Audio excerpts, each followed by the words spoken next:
Well, hello, my friends. Welcome to me, your host, Christian Watson. So, my friends, Tucker Carlson recently made headlines for an outstanding performance in an interview with Ben Smith, who is the founder of an upcoming media company called Semafor. I hope I'm pronouncing that correctly. Now, Semafor's goal is to, from what they have said, cultivate new relationships with listeners and readers, to also have a different kind of format that is new to digital media, things of that sort. I have no idea if they're going to succeed or not, but I do know that Semafor is trying to build itself as an alternative to current digital media. And yet, during this interview with Carlson at their launch event, Ben Smith, who founded it, is behaving just like a lot of traditional media does, by being evasive, using non sequiturs and the association fallacy to draw inferences that upon actual scrutiny of a topic really aren't there. And that is essentially what sums up his interaction with Tucker Carlson. Now, after I saw this interaction on Twitter, the entire interaction is like about 10 minutes or so, at least the one that was posted. I presume the interview went on because it looked like it ended on a cliffhanger. But when I watched it, I thought to myself, not only does this expose what a lot of the media does, not all of the media, but a lot of the media does when it comes to information, both left-wing and right-wing media, by the way, but it also exposes the relationship between concepts, ideas, and how we act in reality. And I'm going to explain what I mean by that, this sort of epistemic relationship. I'm going to explain what I mean by that in a second. But before I do, I want you guys to do one thing. I want you guys to, if you like this video so far, be sure to give it a like. Be sure to subscribe for more content. Be sure to leave a comment for more content and share this video, and I would sincerely appreciate it. Now, I'm going to give you guys 3 clips from this exchange between Ben Smith and Tucker Carlson, and these clips essentially capture the points I'm trying to make with this video. So look at these 3 clips, and then I'll see you on the other side. You spend a lot of time laughing about labels that are thrown at you. Racist, white supremacist, the host of the most racist show in the history of cable television. Actually, I'd rather not ask you about the labels, but sort of give you an opportunity to talk about what you believe. And to begin with, do you believe white people are superior to other races? No, of course not. Differently before you respond, Wait, which is, no, actually, do you think if I could just answer do you your think question. that white people have more I of a don't think claim white people are on inherently America? superior in any way. Do you think that No, white people have I'm some claim on America that people of other races don't? Of course not. I mean, first of all, I'm a Christian, so I think God made everybody, and therefore everyone has equal value in his eyes. That's the essential value of every person is the same. Let me show you, I think, why people react this way. I think we have a clip I just wanted to show you. Sydney, can you play that? In political terms, this policy is called the Great Replacement, the replacement of legacy Americans with more obedient people from faraway countries. So Tucker, what's a legacy American? People who were born here, black people, white people, Hispanic people, Asian people, people who are citizens, people who participated, generationally in our system. And a lot of them don't buy the program of the modern Democratic Party because it doesn't serve them. And so the center of the Democratic electoral strategy going forward, I'm not guessing, they talk about it constantly, you're a journalist, you must have noticed, is to bring in new people who will vote for them. Now that, let me just finish if you don't mind. This is not something that I made up or found on the internet. I don't even really go on the internet. This is something that Democrats, including, the architect of Obama's last victory, have talked about at great lengths in pieces, monographs, on television. They've written books about. You just suggested I'm a white supremacist. I found that clip disturbing. I think the language of replacement theory, which you've popularized, the language of replacement theory is like specifically the language used by neo-Nazis to recruit people to their cause. It has been, obviously, I'm not suggesting some straight line between words and actions, but it is the phrase that has been used by mass shooters. I wonder if you don't have any compunction or regret about popularizing that? Okay, so in all 3 of these clips, we see different things happen. In the first clip, we see Ben Smith say, well, how do you feel about being called a white supremacist and all of these things? And then he immediately says, okay, actually, I don't care about the labels. Let's not talk about the labels.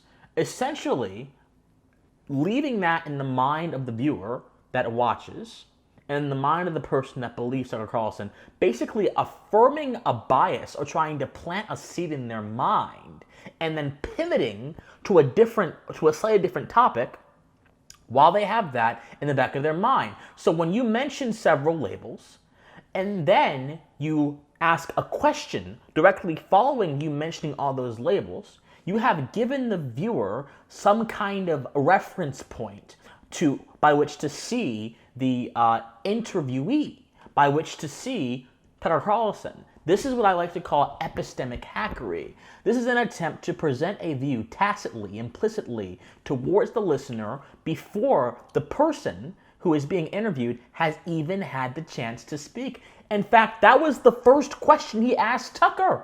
So the very first question is implicitly accusatory. It has the role of giving the viewer this idea about what people think about Tucker Carlson, which then therefore makes them suspicious in some way, shape, or form. Or if they're a more right-leaning viewer, it puts them on the defensive. So in all reality, no one is actually listening if they like Carlson or if they hate him.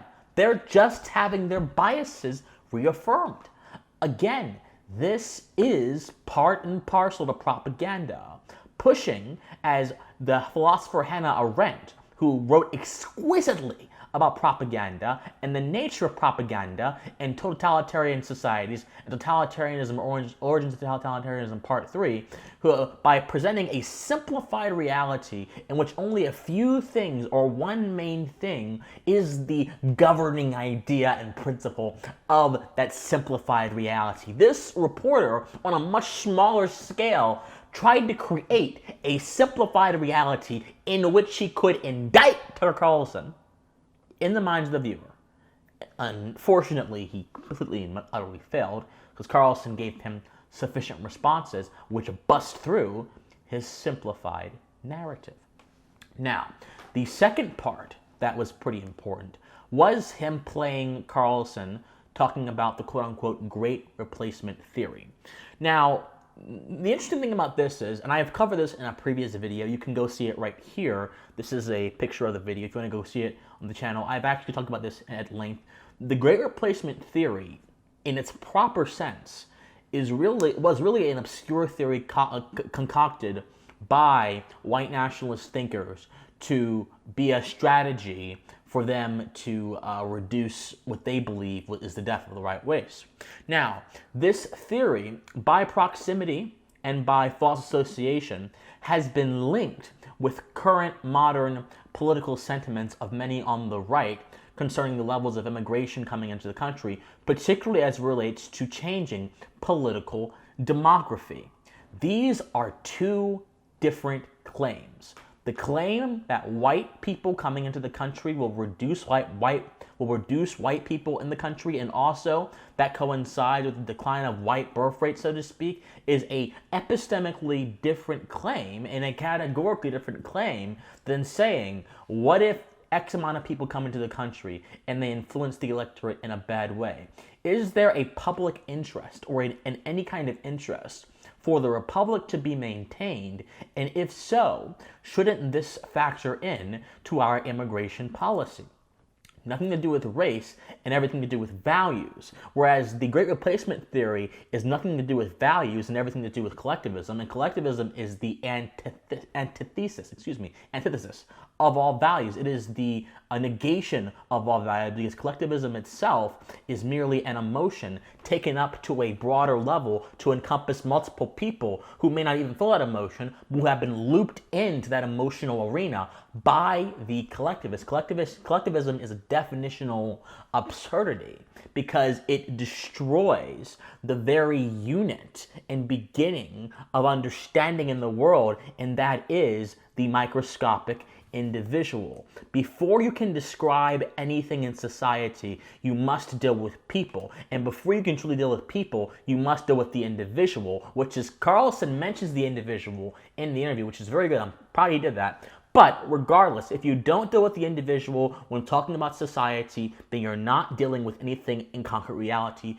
You're dealing with a fantasy. Therefore, collectivism is a fantasy.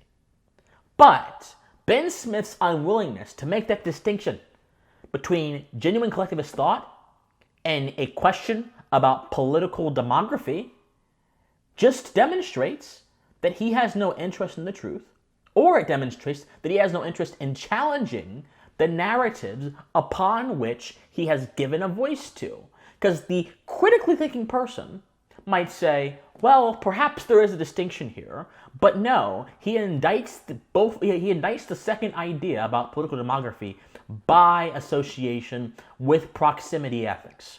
Proximity ethics being the idea of drawing a value judgment, either saying something is good or bad, on the basis of what something is close to, not even associated with, but close to, as opposed to its actual content.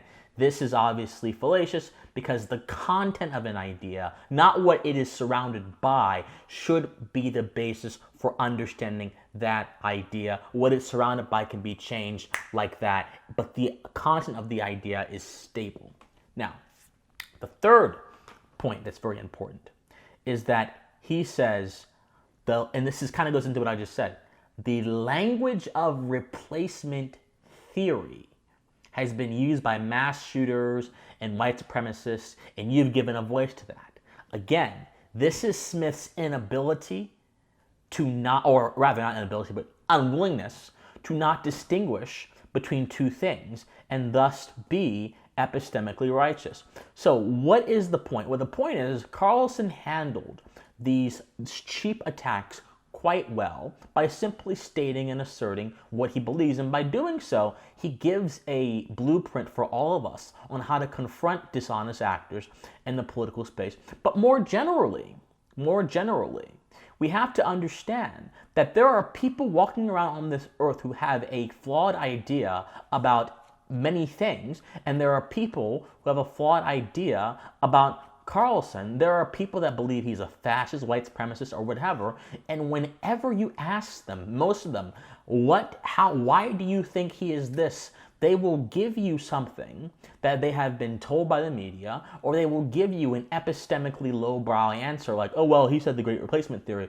without actually knowing what the Great Replacement Theory is and being able to distinguish between political demography critique and collectivist critique. Again, not even saying you have to agree with the demography critique, because I personally don't, but that's besides the point. They aren't able, or they are not willing to distinguish. And this is the relationship between concepts, values, ideas, and reality. As human beings, we can only work with the concepts we have at our disposal. This is why a baby, which is so contained and overran with energy and passions, doesn't understand certain things that adults do, because babies, their ability to reason and understand the world is still developing, and their amount of concepts they can take in is limited.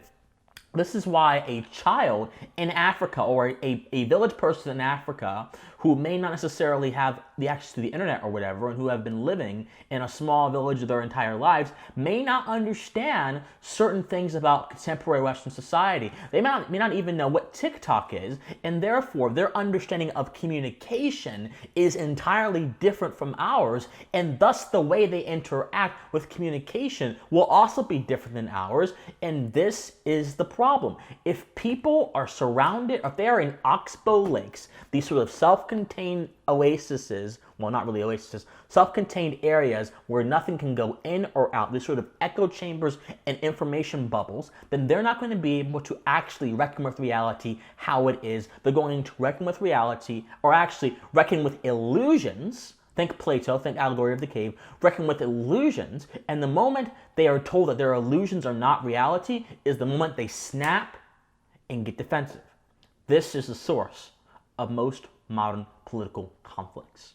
The inability to recognize the relationship between reality and illusion and to distinguish the two in a way that helps further your understanding. Most people don't really want to further their understanding of what is true. They want to further their understanding of what they believe to be correct. That's the fundamental tension here. And that's the tension that was on display with this exchange between Ben Smith and Carlson. Carlson did a good job. I don't always agree with him on everything. We have some philosophical differences. But in this respect, he did a beautiful job. And it is important for all of you to recognize the relationship between concepts and action, and to always be on the hunt to expand your conceptual understanding. Always be on the hunt to refine your knowledge. Always be on the hunt to be the best person you can be and to understand the world as much as you can. Because if you do that, you will not fall for the tricks, the inferior tricks of people who want to manipulate you, and you may, better yet, have a better appreciation of the world, and therefore you will have better ways to interact and live in the world. That is what is important here. My friends, think on it. Love you guys so much. If you love me, again, please be sure to like, subscribe, share, comment, do whatever you have to do. I love you guys so much, and please stay pensive. Bye, guys.